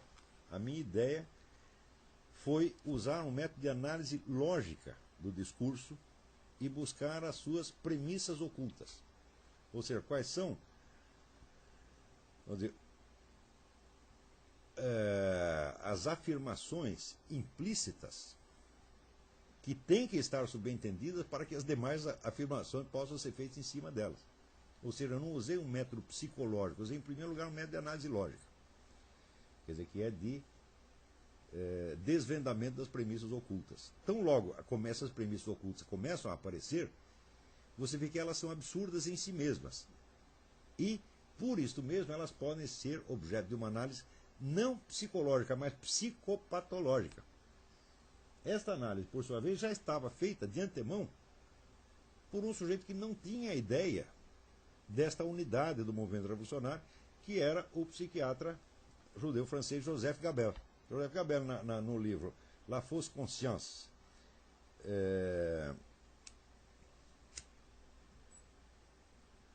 que é um clássico, ele já havia notado a perfeita identidade estrutural entre o discurso revolucionário, o discurso desses movimentos de massa e o delírio esquizofrênico. Ele disse, do ponto de vista lógico, é exatamente a mesma coisa.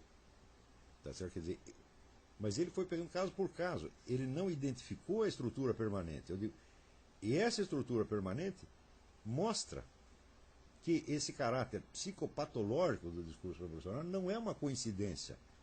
Ele é uma necessidade intrínseca. O discurso revolucionário é psicopatológico em si mesmo e em qualquer das suas versões.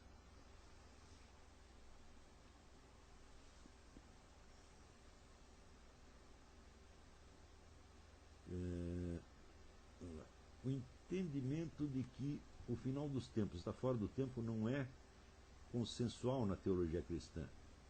Essa posição é necessária para a sua análise do movimento revolucionário? Absolutamente necessária.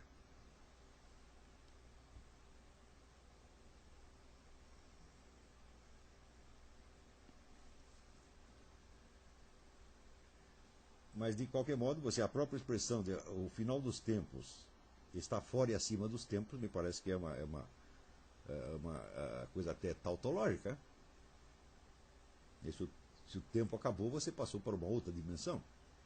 Tá tá certo? E mais ainda, a ideia mesma de juízo final, quer dizer que é uma confrontação simultânea de todos os atos humanos, quer dizer, todos serão contados, pesados e medidos na mesma balança. Isso já contém a ideia da simultaneidade, ou seja, isso já é apenas uma imagem da eternidade, tal como definida por Boécio. Tá certo?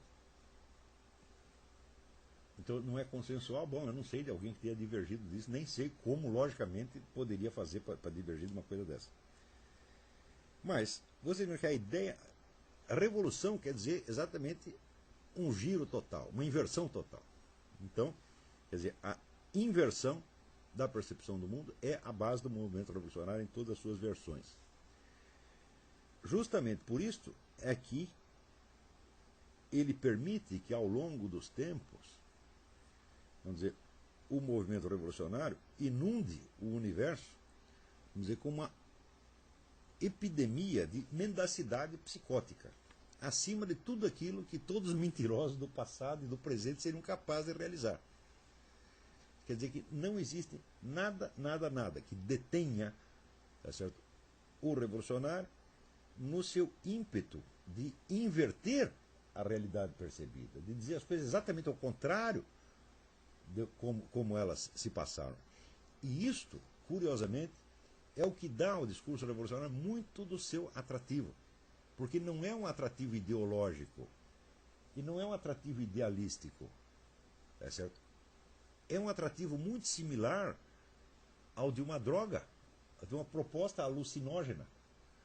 Quer dizer, o sujeito adere a isto, não, vamos dizer, por um motivo consciente ou por um idealismo, como as pessoas imaginam. Aliás, a ideia de que a juventude é idealista e tal, é outra, faz parte também da ideologia do movimento revolucionário.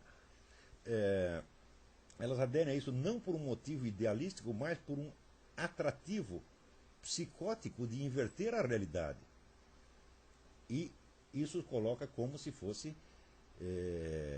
vamos dizer, a negação da própria estrutura da realidade seria um ato superior ao da criação da realidade.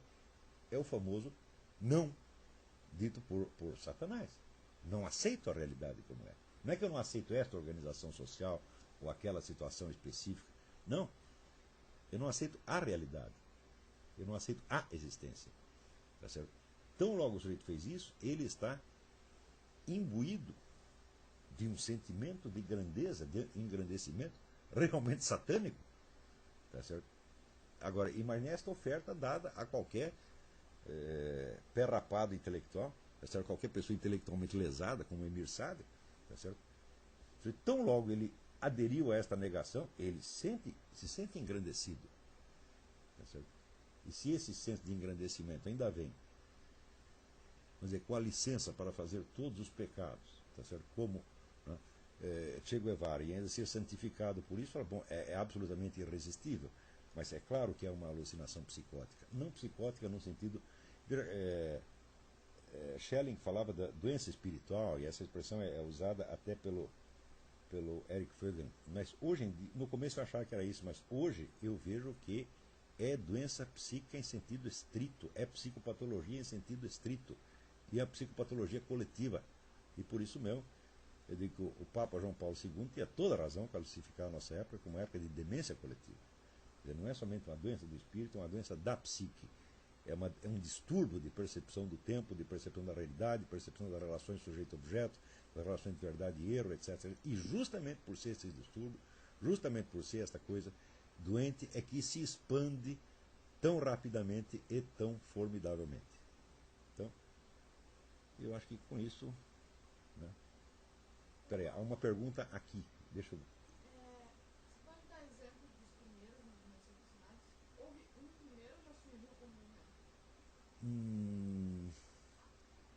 Não, dizer, olha, eu sugiro que você leia o livro do Norman Cohn. Aqui foi a pergunta se houve um primeiro movimento revolucionário, ou se vários primeiros. Eu acho muito difícil você datar um primeiro, mas houve uma epidemia de movimentos desse tipo, justamente a partir do século XIV, XV. Né? Eu sugiro que você leia o livro do Norman Cohn, que se chama The Pursuit of the Millennium, A Busca do Milênio, que onde ele identifica, já nessas primeiras revoltas messiânicas, tá certo? Vários desses traços que estão aqui. Não nesses termos como eu fiz, aqueles certo? ingleses, John Wycliffe, aqueles que são dos primeiros? Em mais ou em menos estavam todos comprometidos com isso. John Knox e outros, né? O Thomas Munger, todos esses. Né?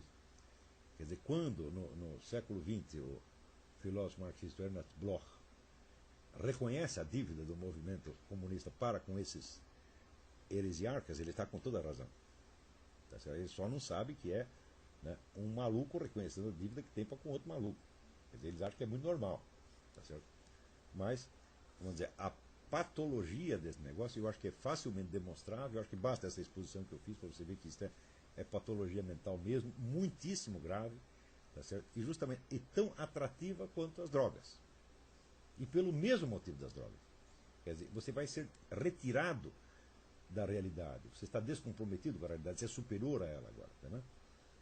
Você diz um imenso não à estrutura da realidade. E isto, de certa maneira, te enobrece aos seus próprios olhos, no sentido de uma nobreza demoníaca, uma hierarquia demoníaca. Você sobe na hierarquia satânica. Então, eu acho que, não havendo mais perguntas, eu acho que podemos encerrar a nossa aula por aqui. Então, boa noite e até a próxima.